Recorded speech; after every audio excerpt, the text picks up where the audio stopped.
Hello, this is Scott Horton, Territory Agronomist for North Mississippi with Bayer Crop Sciences in the Hill region of Mississippi. Today I'm going to talk to you about soybeans and our soybean product lineup. I'm going to specifically talk to you about the Group 5 soybeans. But first I wanted to talk a little bit about the plot that we're standing in and the soybeans that we're in right now and how we conduct and evaluate these varieties. So in this plot here, we're in Scott, Mississippi. We're on extremely productive, fertile land, and we have our entire product lineup planted out here.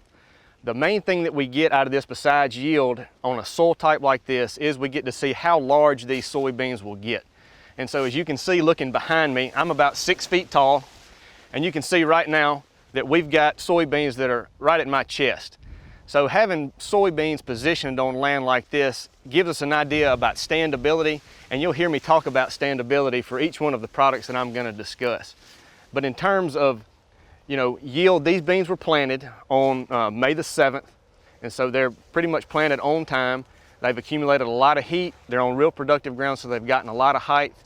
As we look down in the canopy of these soybeans, we can see that they've started to put on pods. They're starting to add weight and move closer to maturity. But we're going to go down and specifically talk about the Group 5s now. The first soybean that we're going to talk about today is the Asgrow 52X9. And just as a reminder for everybody, the way that these varieties are named, the first two letters, AG, of course, stands for Asgrow.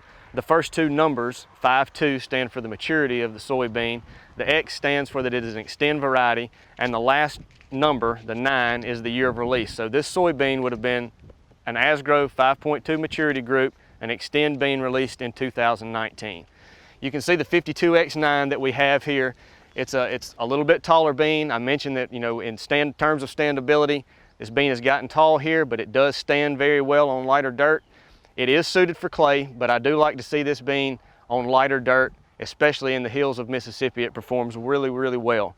It also has excellent tolerance to stem canker and very good tolerance to sudden death. That's the 52X9.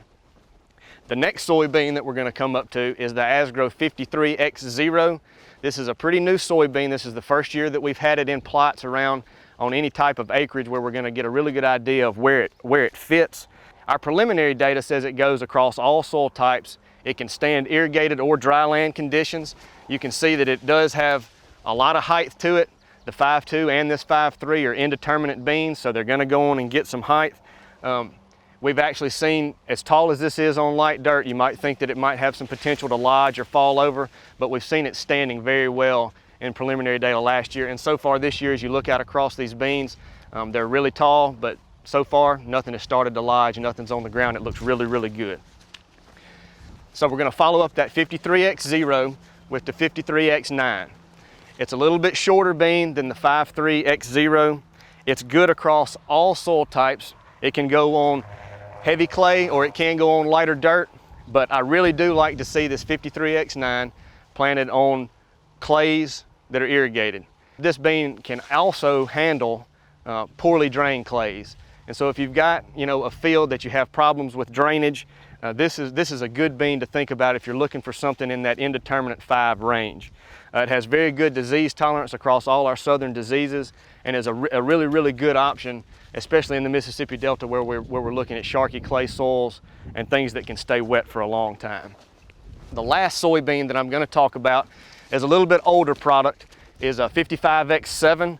This was released in 2017. It's been on the market for a long time. We've had a lot of success. Growers have had a lot of success using this soybean. This is where we move in terms of our lineup from the indeterminate bean to the determinate bean. It doesn't look as drastic as you look out here in the field. You would think that the determinacy of this soybean would drive it to be a little bit smaller, and that is usually the case. That's not the case specifically in this field, but it's a mid-5 determinate bean, and this is where we start to pick up our root knot resistance. So if you're in a situation where you need root knot resistance in a soybean, this is going to be our soybean that we're going to recommend to combat the root knot nematodes. Some people have a problem with how short it can be. This isn't a specific situation where it is short. If it is planted a little early, you can see this bean have trouble lapping a wide middle. We like to see it on twin row or a little bit narrower row spacing, but it is an excellent yielding bean and it gives us that root knot tolerance that a lot of people are looking for. So that's our Group 5 lineup. We expect to have very good supply of these soybeans. If any of these beans fit your farm, please call one of your local Asgrow agronomists and we can help you with more placement.